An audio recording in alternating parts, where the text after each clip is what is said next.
Midi 25, je voulais qu'on dise un petit mot de cette loi qui est entrée en vigueur hier, qui concerne quelques 3 millions d'indépendants, dont on ne parle pas assez malheureusement.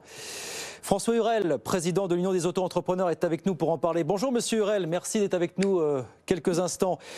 Loi en faveur de l'activité professionnelle indépendante. Elle est entrée en vigueur hier. Le pitch, en gros, je le fais, c'est offrir aux auto-entrepreneurs un cadre plus simple et protecteur au moment de la création d'entreprise et tout au long du déroulement de leur vie.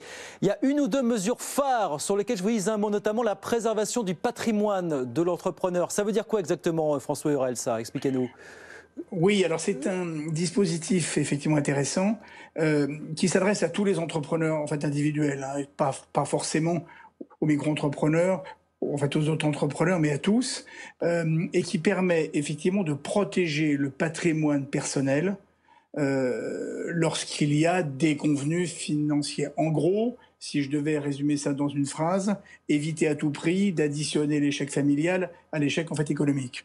Et donc, du coup, c'est un texte qui permet effectivement de protéger à la fois le patrimoine personnel, mais c'est la maison d'habitation, c'est tous les outils, enfin, c'est tout ce qui est le cadre de vie. Oui. Donc, personne ne peut être effectivement contre. On est tous évidemment très pour. Mais c'était une vieille revendication d'associations comme la vôtre, notamment. Oui, c'est une très ancienne revendication.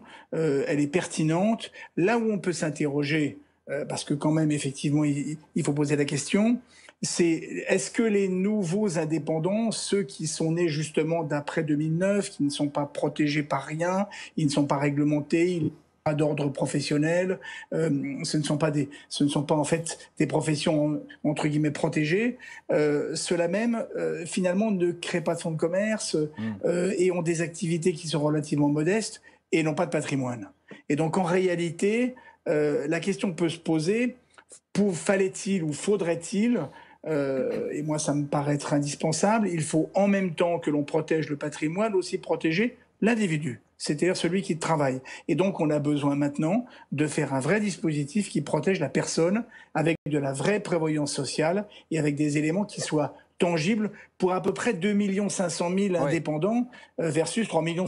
Ça, c'est l'étape d'après. Mais pour revenir sur la question du patrimoine immobilier notamment, je ne sais pas si vous avez une anecdote ou deux pour nous résumer le genre de situation que tout ça pouvait engendrer jusqu'à présent. Est-ce que c'est du vécu pour vous, François Hurel, finalement? Oui, on l'a tous vécu. Moi, j'ai aussi vécu des gens qui avaient vu leur patrimoine personnel maison d'habitation, alors qu'elle avait une valeur de 200 000 euros, elle était vendue pour 20 000 euros de dette. Et ça, c'est pas possible. On peut pas. Il fallait évidemment arrêter cette espèce d'empêchement de la création.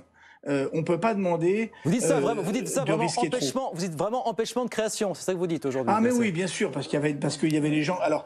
Après ça, c'est pour ça on a rivalisé pour trouver les mécanismes, les constructions juridiques les plus invraisemblables pour essayer justement de créer des personnes morales fictives pour protéger le patrimoine. C'était pas raisonnable. On sait tous ça. Et donc du coup, c'était extrêmement dommage. Et je pense que cette loi, elle va solutionner beaucoup de problèmes.